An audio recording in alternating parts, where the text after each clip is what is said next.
Breaking news అమెరికాలో కొత్త రాజకీయ పార్టీ పురుడు పోసుకోనుందా? డెమోక్రాట్లు రిపబ్లికన్లకు పోటీగా మూడో పార్టీ రానుందా? పార్టీ పేరు కూడా కన్ఫర్మ్ అయిందా అంటే అవునన్న సమాధానం వస్తోంది. బిజినెస్ టైకూన్ ఎలన్ మస్క్ చేస్తోన్న పోస్టులను చూస్తే త్వరలో కొత్త పార్టీ రావడం గ్యారంటీ అన్న భావన కలుగుతోంది.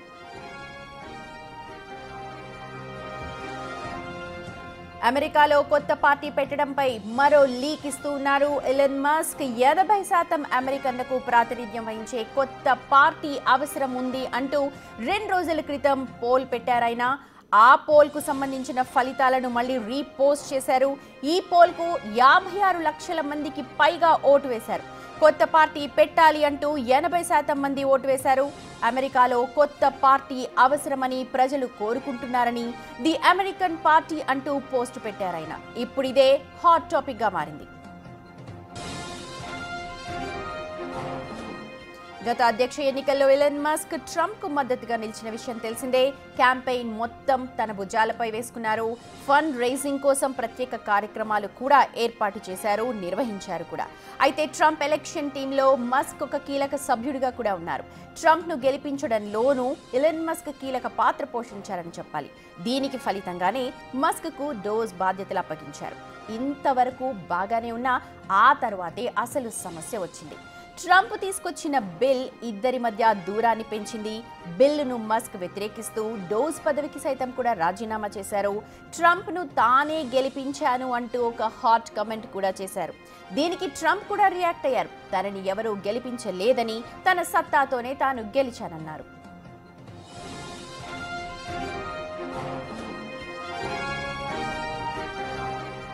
ఇక ట్రంప్ చేసిన కామెంట్స్ మస్క్ ఈగోని బాగా హర్ట్ చేశాయి. ఆ వెంటనే ఎక్స్ వేదికగా ఆయన ఒక పోల్ నిర్వహించారు. ప్రస్తుతం ఆ పోల్ సంబంధించినవి కూడా బిగ్ టీవీ స్క్రీన్ మీద చూడొచ్చు. 80% అమెరికన్ల కోసం ఓ పార్టీ ఉండడం అవసరమా అంటూ ఒక పోల్ ని నిర్వహించారు ఎలన్ మస్క్. దానికి అనుకూలంగా నెటిజన్లు ఓటు వేశారు. దాంతో ద అమెరికన్ పార్టీ అంటూ ఆ పోల్ ఫలితాలను పోస్ట్ చేశారు ఎలన్ మస్క్. అయితే పార్టీ పెడుతున్నట్లు కానీ, ఇదే పార్టీ పేరు అని కానీ ఆయన ఎక్కడ కూడా క్లారిటీ అయితే ఇవ్వలేదు. స్వయంగా మస్క్ మరి పార్టీ పెడతారా, ఇతరులతో పెట్టిస్తారా అన్నది కూడా ఒక పెద్ద సస్పెన్స్ గానే ఉంది. చూడొచ్చు. Is it time to create a new political party in America that actually represents the 80% in the middle అంటూ ఒక పోల్ ని పోస్ట్ చేశారు ఎలన్ మస్క్. దానికి దాదాపు 80.4% మంది ఎస్ అన్నారు, 19.6% మంది నో అంటూ దానికి రిప్లై చేశారు. దీంతో ఎలన్ మస్క్ మళ్ళీ దాన్ని రీపోస్ట్ చేశారు. చూడొచ్చు. ఫైనల్ రిజల్ట్స్ అన్ని కూడా మొత్తం దాదాపు 5,06,030 దాదాపుగా చాలా మంది ఫేవర్గానే ఓటు వేశారు. సో ఎలన్ మస్క్ చేసిన ఈ కామెంట్తో ఇప్పుడు రాజకీయ పార్టీలన్నీ కూడా ఉలిక్కిపడ్డాయని చెప్పాలి. మూడో ప్రత్యామ్నాయంగా ఇప్పటివరకు డెమోక్రట్ అలాగే రిపబ్లికన్లే ఉండేవారు అమెరికాలో. ఇప్పుడు మూడో పార్టీ అవతరించే అవకాశం ఉంది, అక్కడ స్పేస్ ఉంది అంటూ ఎలన్ మస్క్ చెప్పకనే చెప్తూ ఉన్నారు.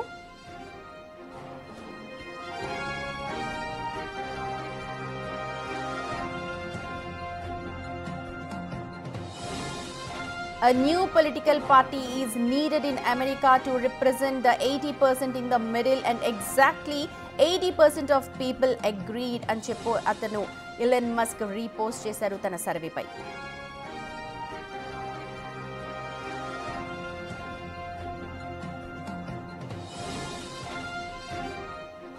ఇప్పటి వరకు అమెరికాను పాలించేవి 2 పార్టీలు, అయితే డెమోక్రాట్స్ లేదంటే రిపబ్లికన్స్. అమెరికన్లు చచ్చినట్టు ఈ 2 పార్టీలకే ఓటు వేస్తూ వచ్చారు. ఓటు వేయాలి కూడా, ఇంకో ఆప్షన్ కూడా లేకుండా పోయింది.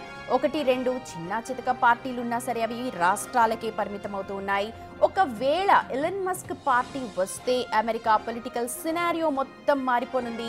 మస్క్ ఆర్థికంగా ఒక బలమైన వ్యక్తి, మంచి ప్రజాదరణ కూడా ఉంది. అయితే దానికి మించి చేతిలో ఎక్స్ లాంటి సోషల్ మీడియా ప్లాట్ఫామ్ కూడా ఉంది. అమెరికన్లను అట్రాక్ట్ చేసే స్కిల్స్ కూడా ఉన్నాయి అతని దగ్గర. పైగా గత ఎన్నికల్లో ట్రంప్ కోసం పనిచేసిన అనుభవం కూడా ఎలన్ మస్క్ కి కలిసి వచ్చే అంశంగా చూడొచ్చు.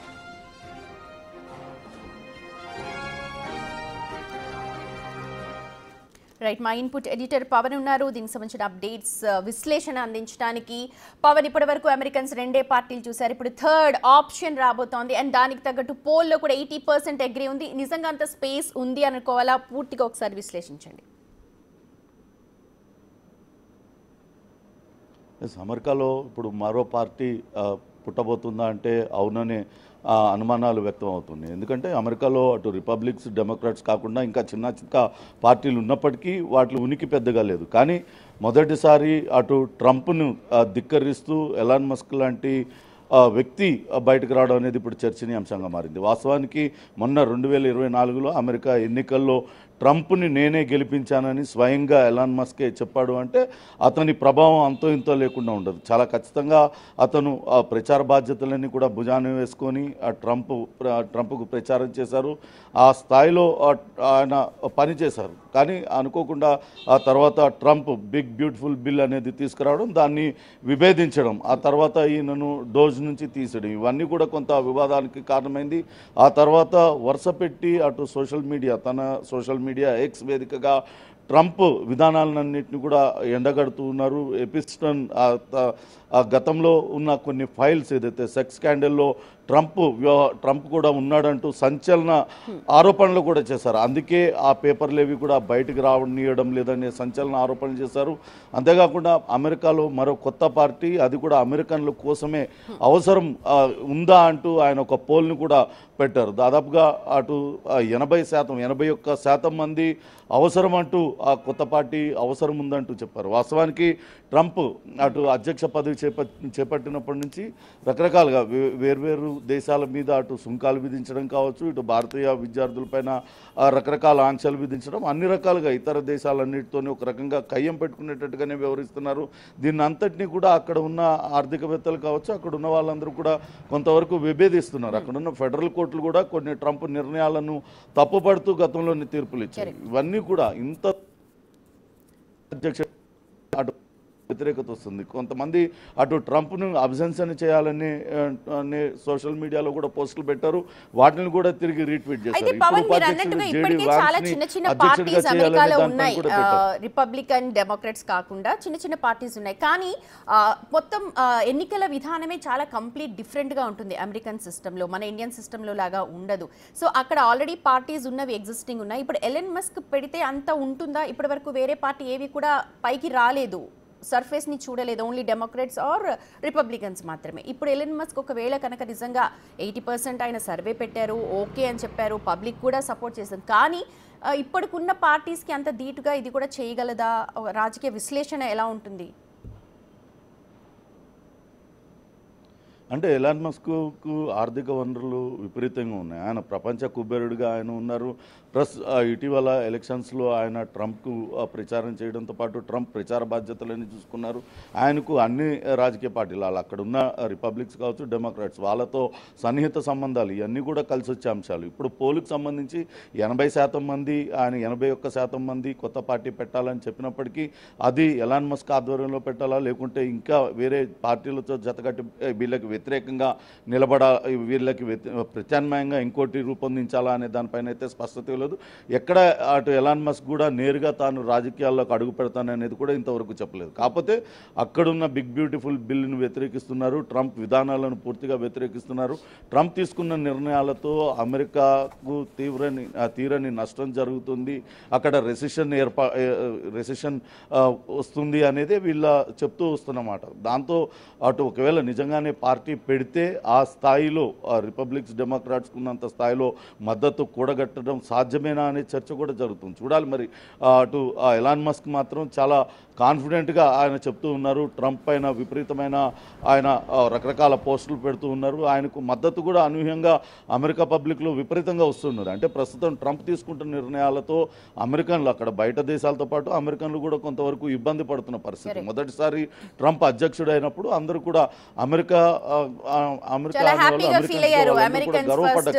కానీ ఇప్పుడు రెండోసారి అధ్యక్షుడిగా వాళ్ళకుండే ఒక సుపీరియర్ స్వభావంతో దాన్నంతా ట్రంప్ అదంతా తీసుకురావడం నిజంగానే వాళ్ళందరూ కూడా గొప్పగా ఫీల్ అయ్యారు. కానీ రెండోసారి ట్రంప్ అధ్యక్షుడిగా ఎన్నికైన తర్వాత ఆయన విపరీత ధోరణితో అక్కడ ఇప్పుడున్న ప్రజల్లో వ్యతిరేకత వస్తుంది. ఇటీవల అటు అనేక యూనివర్సిటీ విద్యా వ్యవస్థకి దెబ్బ తగులుతుంది, అట్లనే ఆర్థిక వ్యవస్థకు కూడా కొంతవరకు దెబ్బ తగులుతుందనే అభిప్రాయం అక్కడ విద్యావేత్తల్లో కావచ్చు, ఆర్థికవేత్తల్లో వ్యక్తం అవుతున్న పరిస్థితి. ఇదంతా కూడా పబ్లిక్లో ప్రస్తుతం ఆ హీట్ ఉన్నది కాబట్టి ఎలాన్ మస్క్కి ఇంత మద్దతు లభించి ఉండవచ్చు. కానీ నిజంగానే ఒకవేళ రాజకీయ పార్టీ పెట్టినట్లయితే ప్రజలు ఆదరిస్తారా, అమెరికన్స్ మూడ్ ఎట్లా ఉంటుంది ఏంటనేది చెప్పలేము. లాస్ట్ టైము చాలా వరకు కమలా హ్యారిస్ గెలుస్తుంది, ఆమెకు ఓట్లు వేస్తారు, ట్రంప్ను ఓడిస్తారని చెప్పినప్పటికీ ట్రంప్ వైపే మొగ్గు చూపారు. అది రకరకాల కారణాలు కావచ్చు. అటు ఎలాన్ మస్క్ ప్రచార బాధ్యతలు తీసుకున్న నేను కాబట్టి గెలిపించానని ఆయన చెప్తున్నారు. కానీ నీ అవసరం లేకుండానే నేను పెన్సిల్వేనియా లాంటి ప్లేస్లలో కూడా గెలిచానంటూ ఆయన చెప్తూ ఉన్నారు. మొత్తం మీద ఈ బిగ్ బ్యూటిఫుల్ బిల్లు ఇప్పుడు అది నిజంగానే సెనేట్లో ఆమోదం పొందుతుందా, లేకుంటే ఏం జరుగుతుంది? నిజంగానే ఇప్పుడు రాజకీయ పార్టీ అవసరమని అమెరికన్లు భావిస్తే కనుక ఎలాన్ మస్కే వాళ్ళకి ప్రత్యామ్నాయం అవుతాడా, ఇవన్నీ కూడా ఇంకా ఎర్లీ స్టేజ్గానే మనం భావించాల్సి ఉంటుంది. కానీ అటు ఎలాన్ మస్క్ మాత్రం ఎక్కడ తగ్గకుండా ట్రంప్కు తగిన విధంగా జవాబు అయితే చెప్తూ ఉన్నారు. మరో రాజకీయ పార్టీ అవసరం అనేది పబ్లిక్తోనే చెప్పించారు. దానికి అమెరికా పార్టీ అనే పేరు కూడా పెట్టారు. అమెరికన్స్ కోసమే ఏర్పాటయ్యే పార్టీ అని చెప్తూ ఉన్నారు. కాబట్టి చూడాలి భవిష్యత్తులో నిజంగానే పార్టీ పెట్టి దాన్ని ఏ రకంగా ముందుకు తీసుకెళ్తారు, లేకుంటే వేర్వేరు పార్టీలతో జతకట్టి ఏమన్నా వేరే రకంగా ముందుకెళ్తారా, ఇవన్నీ కూడా వేచి చూడాలి. పవన్ అయితే ఒక చిన్న అంటే జస్ట్ అజంప్షన్, నిజంగా ఒక పార్టీ పెట్టే ఆలోచనతోటే ఎలాన్ మస్క్ బయటకు వచ్చాడు అనుకోవచ్చు. ఎందుకంటే ఎలక్షన్స్ అప్పుడు చూసామంటే ట్రంప్ ఎలక్షన్స్ అప్పుడు తను చాలా కీ రోల్ పోషించాడు, తను కొన్ని క్యాంపెయిన్స్ నిర్వహించాడు, ఫండ్ రైజింగ్లో హెల్ప్ చేశాడు. వాళ్ళిద్దరు చాలా కంఫర్ట్గా చాలా ఫ్రెండ్లీగా కనిపించారు. తర్వాత మీరు అన్నట్టుగా జరిగిన కొన్ని కారణాల వల్ల ట్రంప్ పార్టీకి కూడా ఆయన అప్పుడు పార్టీ ఫండ్గా ఇచ్చారు. కరెక్ట్. సో ఆ తర్వాత జరిగిన పరిణామాలు కావచ్చు, ఆ తర్వాత తను డోజ్ నుంచి బయటకు వచ్చేటప్పుడు కూడా ఒక కీని కూడా ప్రెజెంట్ చేశారు, చాలా ఇంపార్టెంట్ పర్సన్కి ఇస్తున్నారు. కానీ వెంటనే అతను ఎక్స్లో పోస్ట్ చేయడం, ఇవన్నీ చూస్తుంటే ఒక ప్రణాళిక లాగానే వెళ్తున్నాడు ఎలాన్ మస్క్ అనుకోవాలి, లేకపోతే ఈగోస్ క్లాష్ లాగా చూడాలి? మొత్తం మీద అది బిగ్ బ్యూటిఫుల్ బిల్లును మాత్రమే వ్యతిరేకిస్తూ బయటకు వచ్చారు. ఆ తర్వాత ట్రంప్ చేసిన కొన్ని వ్యాఖ్యలతో ఎలాన్ మస్క్ మరింతగా రెచ్చిపోయారని చెప్పాలి. ఎందుకంటే ట్రంప్ చేశారు, ఆయనకు అనేక రకాల సబ్సిడీలు ఇచ్చాము, ఆయన లేకుంటే ఆయనకి ఇచ్చిన అనుమతులన్నీ రద్దు చేస్తాం, ఇటువంటి వ్యాఖ్యలు చేయడంతో ఎలాన్ మస్క్ మరింతగా రెచ్చిపోయారని భావించాల్సి వస్తుంది. వాస్తవానికి డోజ్ అనేది అక్కడ కొంతవరకు ఖర్చులు తగ్గించడం లాంటి పనులు చేయడం కోసమే ఎలాన్ మస్క్ని ఆ ప్లేస్లో నియమించారు. దానికి తగ్గట్టుగానే ఎలాన్ మస్క్ రకరకాల సంస్కరణలను అమలు చేశారు. చాలా చోట్ల ఉద్యోగుల కోత కావచ్చు, ఉద్యోగాల కోత, చాలా వరకు నిధులు మిగిల్చే ప్రయత్నం చేశారు. కానీ ఇప్పుడు ఈ బిగ్ బ్యూటిఫుల్ బిల్ అనేది అది అమెరికాకు గుదిబండగా మారిపోతుంది. ఇప్పుడు ఒక పక్క డోజ్తో మనం చేస్తున్న పనికి పూర్తిగా వ్యతిరేకంగా ఆ బిల్లు ఉంటుంది, దానికి అధిక నిధులు కేటాయించాల్సి వస్తుంది. కాబట్టి ఆ బిల్లుని ఈయన వ్యతిరేకించారు. కానీ అటువంటి బిల్లుని వ్యతిరేకించడం, తాను తీసుకున్న నిర్ణయాన్ని ఎలాన్ మస్క్ వ్యతిరేకించడాన్ని ట్రంప్ కూడా అంత తేలిగ్గా తీసుకున్నాడని మనం భావించలేం. దాంతో ఆయన కూడా కొంతవరకు ఈగో క్లాష్ అని కూడా అనలేం. కానీ ఆ ఇద్దరి మధ్య ఒక రకమైన మొన్నటిదాకా మిత్రత్వం కాస్త ఇప్పుడు శత్రుత్వంగా మారిపోయిన పరిస్థితి అయితే కనపడుతుంది. తాను తీసుకున్న నిర్ణయాలను తప్పుపట్టిన ఎలాన్ మస్క్ పైన రకరకాల ఆరోపణలు అటు ట్రంప్ చేస్తూ వచ్చారు.